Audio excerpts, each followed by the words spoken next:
السلام علیکم، میں ہوں عمران اعظم اور آپ دیکھ رہے ہیں میرا یوٹیوب چینل عمران اعظم ویوز۔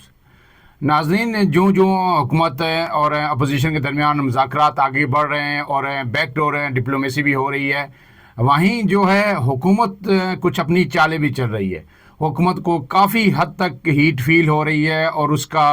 اظہار جہاں نون لیگ کے کچھ رہنما کر رہے ہیں، وہیں جو ہے اب بیرون ملک سے جو دباؤ آ رہا ہے، جس کا میں نے آپ کو پہلے بھی بتایا تھا کہ نون لیگ کے جو رہنما ہیں وہ اس کا اعتراف بھی کر رہے ہیں،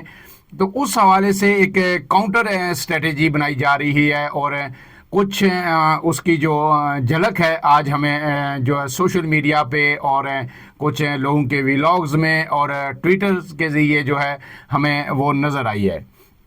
اس میں آج جو ہے حکومت کے جو کچھ قریبی اینکرز ہیں یا اسٹیبلشمنٹ کے قریب ہیں یا پھر جو ویلاگرز ہیں، ان کے جو ہینڈل سے کچھ ٹویٹس بھی آئے اور پھر کچھ ویلاگز بھی سامنے آئے، کچھ میڈیا میں بھی اس طرح کی بات چیت اب سامنے آ رہی ہے۔ وہ بات چیت ہے کیا، یہ آپ کے سامنے رکھیں گے، لیکن اس سے پہلے آپ سے گزارش کہ اگر آپ میرے چینل پہ نئے ہیں تو عمران اعظم ویوز کو سبسکرائب کیجئے اور ویڈیو پسند آئے تو اسے لائک اور شیئر ضرور کیجئے گا۔ اب بات یہ ہے کہ آپ کو پتہ ہے کہ امریکہ کا پہلے ہی پاکستان پہ دباؤ ہے، سعودی عرب کا بھی دباؤ تھا، یو اے ای کا تھا، لیکن رواں ہفتے یہ ہوا کہ جو یورپی یونین ہے ان کی طرف سے بھی جو ہے ایک جوائنٹ سٹیٹمنٹ آئی بڑے غور و غوص کے بعد۔ وہ تقریباً 28 کے قریب ممالک ہیں یورپی یونین کے، اور ان کی ایک جوائنٹ سٹیٹمنٹ آئی کیونکہ ان کا کنسرن بڑا ہوتا ہے انسانی حقوق کے حوالے سے۔ تو جو ہی یہ فوجی عدالتوں نے فیصلے دیے پی ٹی آئی کارکنان کے خلاف، ان کو سزائیں دی، تو ان کی طرف سے یہ ایک بیان سامنے آیا کہ پاکستان میں جس طرح فوجی عدالتیں لوگوں کو سزائیں سنا رہی ہیں تو اس پہ ہمارے کنسرنز ہیں، اور آپ کو پتہ ہے کہ یورپی یونین میں جو عالمی منڈیوں تک یا یورپی منڈیوں تک جو رسائی ہے، پاکستان کو جو جی ایس پی پلس اسٹیٹس حاصل ہے، وہ اس حوالے سے کہا گیا ہے کہ پاکستان کو، چونکہ پاکستان بہت سارے جو کنونشنز کا سگنیٹری ہے اور بہت ساری چیزوں کی وجہ سے جو انسانی حقوق کے حوالے سے جو کنونشنز ہیں اس پر پاکستان نے سگنیچر کیے ہوئے ہیں، اور اس کو مد نظر رکھتے ہوئے ہم نے پاکستان کو جی ایس پی پلس اسٹیٹس دیا تھا تاکہ یورپی منڈیوں تک پاکستانی مصنوعات کو رسائی حاصل ہو۔ تو اگر یہی سلسلہ جاری رہتا ہے تو پھر پاکستان کے حوالے سے غور کیا جائے گا بہت سارے معاملات پہ، گویا ایک طرح سے دبے الفاظ میں پاکستان کے جو اس وقت کی صورتحال ہے، جو فوجی عدالتوں سے جو فیصلے ہو رہے ہیں یا پھر انسانی حقوق کی جو صورتحال ہے، جو پی ٹی آئی کے کارکنان کی جو گرفتاریاں ہیں، اس حوالے سے پاکستان کو ایک متنبع کیا گیا ہے۔ تو یہ پاکستان کے لیے، حکومت پاکستان کے لیے، ریاست پاکستان کے لیے ایک بڑا کنسرن تھا۔ اب پھر اس کو جو کاؤنٹر نیریٹو اس کے حوالے سے پیش کرنے کی کوشش کی ہے حکومت نے، وہ اب یہ سامنے آ رہا ہے کہ جی جو محمد بن سلمان ہیں، سعودی عرب کے سربراہ، سعودی عرب کے فرمانروا، ان کے چھوٹے بھائی ہیں وزیر دفاع، تو جو وزیر دفاع ہیں سعودی عرب کے، انہوں نے جو ڈونلڈ ٹرمپ ہیں ان کے جو داماد ہیں ان سے بات کر لی ہے، مطلب وہی بات جو کہ سڑی گل ہو گئی ہے۔ تو وہ انہوں نے کیا بات کی، یہ اب مختلف اینکرز بھی یہ کہہ رہے ہیں جی کہ جو محمد بن سلمان کے بھائی ہیں جو وزیر دفاع ہیں، انہوں نے ٹرمپ کے داماد کو یہ کہا ہے کہ پاکستان کی جو اندرونی معاملات ہیں ان میں مداخلت نہ کی جائے، وہ پاکستان کا اندرونی معاملہ ہے کہ کس کو سزائیں دی جا رہی ہیں، نہیں دی جا رہی ہیں، اور کون جیل میں ہے، کون باہر ہے، لہٰذا جو امریکہ ہے اس میں جو پاکستان پر دباؤ نہ ڈالے، کیونکہ آپ کو پتہ ہے، میں نے آپ کو بتایا تھا کہ جاوید لطیف نے یہ اقرار کیا تھا کہ عالمی دباؤ پہ یہ مذاکرات ہو رہے ہیں۔ لیکن جب یہ چیزیں ساتھ ساتھ جاری ہیں تو اس کا مطلب کیا ہے؟ اس کا مطلب یہ ہے کہ نون لیگ اب پریشان ہے اور سخت پریشان ہے، اس لیے وہ اس جو اثر ہے اس کو زائل کرنے کی کوشش کر رہے ہیں اور کوشش کر رہے ہیں کہ جی بیرون ملک سے کسی نہ کسی طرح جو ہے ان پہ دباؤ کم ہو۔ لیکن جب ایسی خبریں ہیں تو ساتھ کچھ اور خبریں بھی آ رہی ہیں، ان میں خبریں یہ ہیں کہ ٹرمپ انتظامیہ جن لوگوں کو اپنی کیبنٹ میں لے رہی ہے، پہلے آپ کو پتہ ہے کہ ریچرڈ گرینیل کو لیا گیا تھا، وہ عمران خان کے بڑے قریبی تصور کیے جاتے ہیں، اور انہوں نے اپنے ٹویٹس کی بھرمار کر دی تھی اور ہلا کے رکھ دیا تھا پاکستان کی اسٹیبلشمنٹ کو، پاکستان کی حکومت کو۔ اب اس کے ساتھ ساتھ دو اور اپائنٹمنٹس ہوئی ہیں، ایک جو وہاں پہ اسٹیٹ ڈپارٹمنٹ ہے اس کی اسپوکس پرسن کی تعیناتی ہوئی ہے، اور ایک مڈل ایسٹ کے لیے ایک ڈپٹی انوائے یعنی نائب معاون خصوصی کی تقرری ہوئی ہے، اور یہ دونوں خواتین ہیں۔ اور پی ٹی آئی کی آپ قسمت کہیں، عمران خان کی قسمت کہیں، یہ دونوں خواتین بھی عمران خان کے لیے خاص طور پر بڑا نرم جو رویہ رکھتی ہیں، اور انہوں نے ماضی میں عمران خان کے حوالے سے وہاں پہ ٹی وی چینلز پہ بھی بات کی، اور پھر انہوں نے آرٹیکلز بھی لکھے۔ اب جو اس پہ آتے ہیں کہ یہ کون ہے،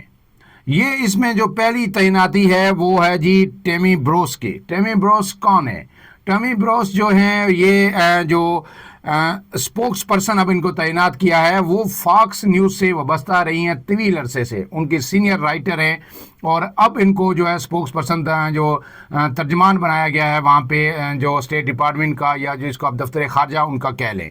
اور یہ وہ خاتون ہیں جنہوں نے ماضی میں کیا کیا تھا جناب کہ انہوں نے 8 فروری کے جو الیکشن ہوئے تھے پاکستان میں، اس حوالے سے ایک بڑا تفصیلی آرٹیکل لکھا تھا، اور انہوں نے جو 8 فروری کے انتخابات تھے اس میں مبینہ دھاندلی کے حوالے سے، جس طرح سے پی ٹی آئی کو دیوار پہ لگایا گیا تھا دیوار کے ساتھ، اس کے حوالے سے بڑی تفصیل سے آرٹیکل لکھا تھا اور کئی سوالات اٹھائے تھے۔ تو اب یہ توقع ہے کہ وہ جب اقتدار میں آئیں گی تو ڈیفینیٹلی وہ صورتحال سے جو پاکستان کی ہے، جو گزشتہ 1.5-2 سال میں 2.5 سال سے ہوتا آ رہا ہے، اس سے بڑی ویل اویئر ہے۔ تو پھر انہیں کسی کو اور کو بتانے کی ضرورت نہیں ہے، یا نون لیگ کے اگر کوئی انفلوئنس کرتی ہے، کوئی لابنگ کرتی ہے، تو وہ صورتحال ان کے سامنے پوری طرح ہے، اور وہ ظاہر ہے میڈیا میں بھی رہی ہیں، فاکس نیوز کے ساتھ وابستہ تھیں، تو وہ ایک ایک چیز کو جانتی ہیں۔ تو یہ بڑا کنسرن اب نون لیگ کے لیے ایک اور پیدا ہو گیا ہے۔ اس کے ساتھ ساتھ جو دوسری تعیناتی ہوئی ہے وہ مورگن اوٹاگس ہے۔ مورگن اوٹاگس جو ہے اب ان کو بیسیکلی تو مشرق وسطیٰ کے لیے، مڈل ایسٹ کے لیے جو ہے ڈپٹی انوائے مقرر کیا گیا ہے۔ پہلے آپ کو پتا ہے کہ رچرڈ گرینیل کو جو ہے اسپیشل مشنز کا جو ہیڈ بنایا گیا تھا، لیکن اب ان کو تعینات کیا گیا ہے۔ لیکن انہوں نے کیا کیا تھا؟ انہوں نے بھی ایک انٹرویو دیا تھا ٹی وی چینل کو، اور اس انٹرویو میں انہوں نے یہ کہا تھا کہ جب تک عمران خان پاکستان میں برسر اقتدار رہے ہیں اور ٹرمپ رہے ہیں، تو ان کے پاکستان کے اور امریکہ کے تعلقات بہت ہی اچھے رہے ہیں۔ وار آن ٹیرر پہ بھی ہم لوگ اتحادی تھے، لیکن ان دونوں لوگوں کی آپس میں بھی دوستی تھی، تو اس کا دونوں ملکوں کو بڑا فائدہ ہو رہا تھا۔ تو گویا یہ بھی عمران خان کی حمایتی ہیں۔ تو اب تک جو ہے اگر زیادہ نہیں تو رچرڈ گرینیل کو ملا کے یہ 3 کی پوسٹوں پہ جو لوگ آئے ہیں وہ عمران خان سے ہمدردی رکھتے ہیں اور پاکستان کی سچویشن سے بڑے اویئر ہیں۔ اور اس لیے اب نون لیگ اس اثر کو ظاہر کرنے کے لیے کاؤنٹر نیریٹو پیش کر رہی ہے، اور کہہ رہی ہے کہ اب سعودی عرب جو ہے اس میں کردار ادا کر رہا ہے کہ وہ امریکہ کو روکے اس مداخلت سے۔ لیکن اس کے اثرات کیا ہوں گے؟ اس میں تو ایک نون لیگ یہ چاہتی ہے کہ جناب پی ٹی آئی فوراً ریئیکٹ کرے، اور سعودی عرب پہ جس طرح پہلے ایک انہوں نے بیان دیا تھا، اسی طرح کہ کس سعودی عرب نے یہ کہا ہے کہ کس شخص کو لے کے آ گئی ہیں یہاں پہ، عمران خان کے لیے کہا تھا، آرمی چیف کو فون کیا تھا جنرل باجوہ کو، تو اس پہ جو ہے کہ ریئیکشن جو آیا تھا، نون لیگ نے اس کو کیش کرنے کی کوشش کی تھی، ایک بیان جو آیا تھا بشا بی بی کی طرف سے جو ان سے منسوب کیا گیا تھا، اور اس کے بعد اب جو ہے نا نون لیگ یہ چاہتی ہے کہ پی ٹی آئی پھر ریئیکٹ کرے اور وہ چڑھائی کر دے سعودی عرب پہ۔ لیکن اس دفعہ پی ٹی آئی نے کچھ جو ہے نا عقل مندی کا مظاہرہ کیا ہے کہ ابھی تک اس خبر کو کسی نے بھی زیادہ بائی نہیں کیا، اور وہ یہ وہ سمجھ رہے ہیں کہ جناب جو ہمارے حالات ہیں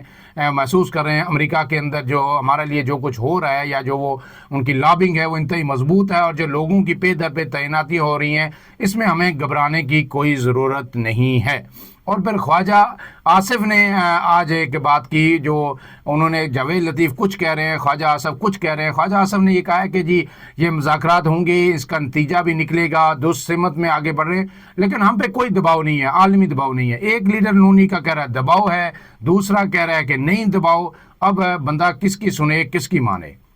اب اس سب صورتحال میں جو ہے ایک آخری بات کہ 6 جنوری کو نون لیگ یعنی بغلیں بجا رہی ہے اس وقت تک، اور پہلے بھی بڑے یعنی شد و مد سے یہ کہا جا رہا تھا کہ جو 190 ملین پاؤنڈ کیس ہے القادر ٹرسٹ کیس ہے، جس میں بشرا بی بی اور عمران خان دونوں پہ فرد جرم عائد ہو چکی ہے، کہ اس میں تو سزا ہوگی۔ لیکن بات یہ ہے کہ القادر ٹرسٹ جو ہے اس میں آپ کو پتہ ہے کہ جو ایک اہم ترین شخصیت ملک ریاض بیریا ٹاؤن، وہ بھی ایک ملزم کی ان کی حیثیت ہے، لیکن ان سے تو نہ کوئی انکوائری ہوئی، نہ انہیں پوچھا گیا، نہ انہیں بلایا گیا۔ اور یہ بات بھی ہے کہ جب ٹی وی پہ بھی بات ہوتی ہے تو کہتے ہیں پراپرٹی ٹائکون، بڑے سرمایہ دار، ان کا نام بھی کوئی نہیں لے رہا۔ تو جب یہ تین فریق تھے اس میں کہ جی بینیفیشری سب سے زیادہ جو نیشنل کرائم ایجنسی ہے برطانیہ کی، اس سے جو رقم آئی وہ ملک ریاض کو آئی، اور پھر وہ آگے جو ہے نا پھر ایڈجسٹ کی گئی اس میں جو القادر ٹرسٹ کے لیے جو زمین لی گئی اس میں، لیکن ان کو تو ٹوٹل باہر کر دیا گیا۔ لیکن اس کے باوجود جو ہے اب ان دونوں کو سزا دینے کی بات کی جاتی ہے کہ اصل فریق باہر ہے، اس پہ کوئی سزا کی بات ہی نہیں ہو رہی، لیکن جو ہے عمران خان اور بشرا بی بی کو سزا دی جائے گی۔ لیکن اب خبر یہ ہے کہ نون لیگ کے اس محاذ پر بھی بڑی سبکی ہوئی ہے، اور امکان یہ ہے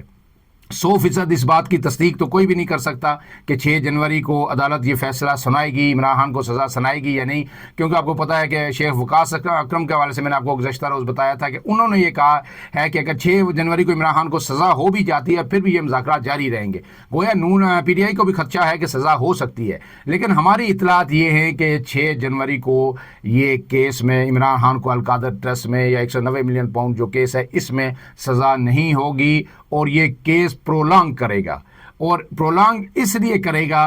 کہ مذاکرات ہو رہے ہیں، اور مذاکرات میں جو ہے خلل آ سکتا ہے، اس کو بڑا ڈنٹ پڑ سکتا ہے، دھچکا لگ سکتا ہے، یہ مذاکرات ڈی ریل ہو سکتے ہیں۔ تو ایسے میں حکومت شاید چاہے کہ مذاکرات ڈی ریل ہوں، لیکن اسٹیبلشمنٹ کبھی بھی نہیں چاہے گی، اور اس لیے ایسا لگ رہا ہے، ایسے جو